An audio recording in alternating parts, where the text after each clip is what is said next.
Assalamu alaikum, hurmattуу YouTube sүйүүчүлөрү, Дениз Ак интеллектуал ТВ каналынын катталуучулары. Сиздер менен мен блогер Бакыт Сулайман. Достор, бүгүн 20-жылдын 3-июлү Москва убакыты боюнча саат 16. Бүгүнкү күндүн жыйынтыгын чыгарып, бүгүнкү болуп өткөн окуяларга бир аз чабыт таштап, ушул берүүмдү даярдадым.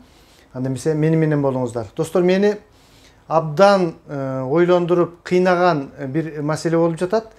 Анткени кечээ да айткам, бизде ушул ковид деген оору менен өпкөнүн сезгенүүсүн, пневмонияны эки башка карашып, ушинтип жатышат да, маалыматтарды дагы түрдүү беришип. Мына бүгүн мисалы үчүн ковидтен 10 адам каза болду дейт дагы, ошол эле учурда өпкөнүн сезгенүүсүнөн 23 адам каза болду деп экөөнү эки башка айтып жатышат.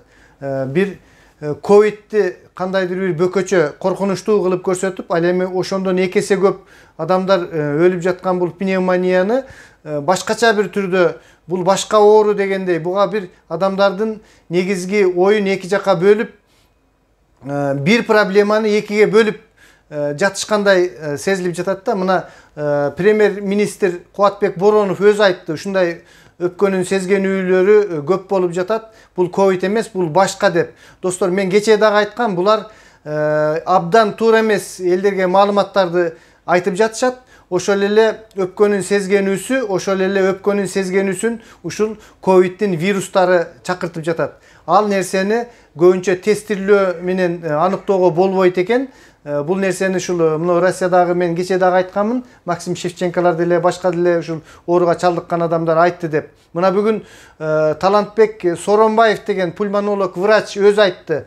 Бул экөө бир эле нерсе деп. Ошол пульмонолог, фтизиатрлар, ушул билесиздер, ушул өпкөлөр боюнча атайын адистештирилген врачтар болуп эсептелет да. Ушулар өздөрү айтып жатат, ал эми бул жакта болсо элдерге туура эмес маалыматтар кетип жатат да. Эмне себептен балким ушул коомчулуктун алдында өз жоопкерчиликтеринен качуу үчүн ушундай нерселерге барып жатышабы маалыматтарды берүүдө. Эмне себептен ушундай туура эмес маалыматтарды берип жаткандыктарына мен абдан таң калып жатамын да. Эмнеге мынтип айтып жатышат? Анда эмесе эмне өпкөсү сезгенип, анан бир ай, бир жарым айда айыгып чыккан адам анда кайрадан дагы ковидке туш болуп калышы мүмкүнбү? Бул болбогон нерсе. Бул эки оору, бир эле оору.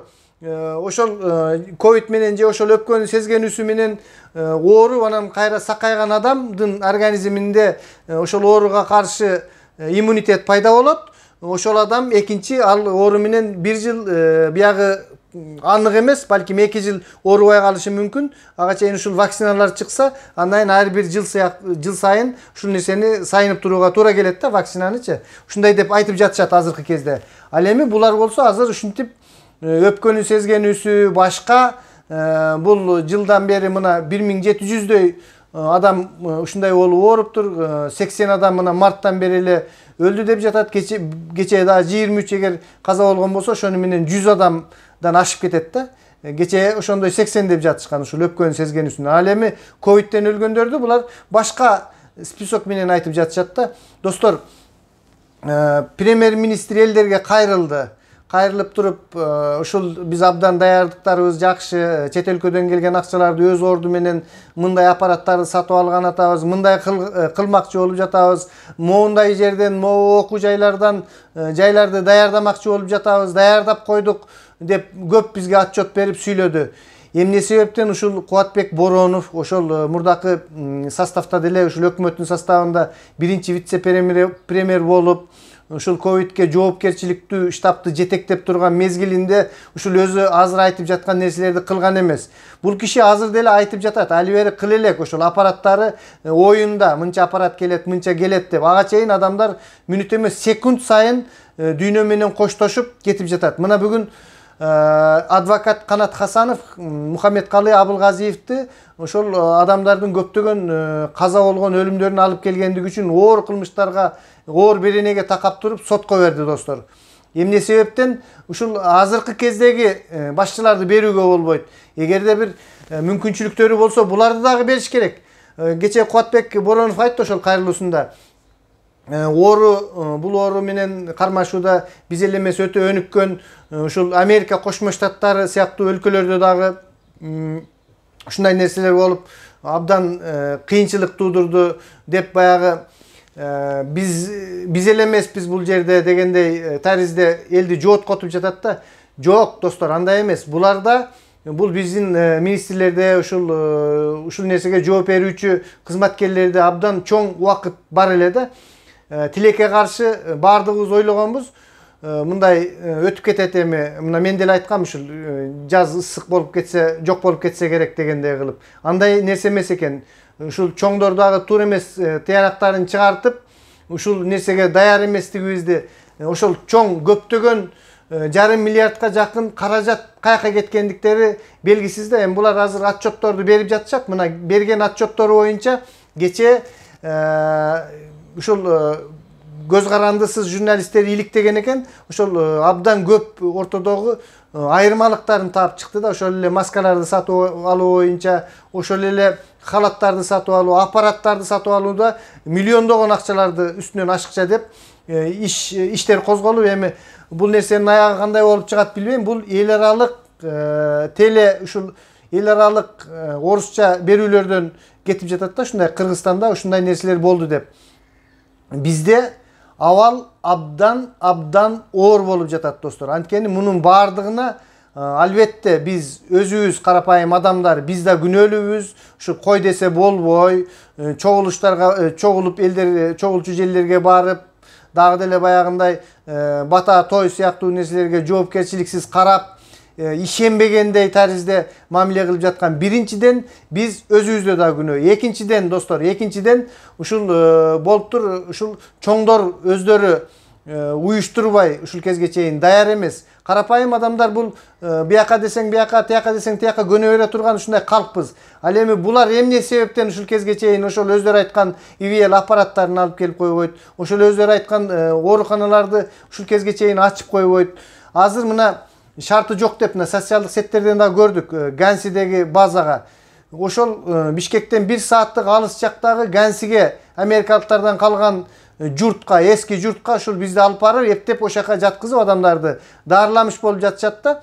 Эмне себептен ушул нерсени ушул 2-3 айдын ичинде ошол Бишкекке жакыныраак жерлерден уюштуруп ушуну кылышкан эмес?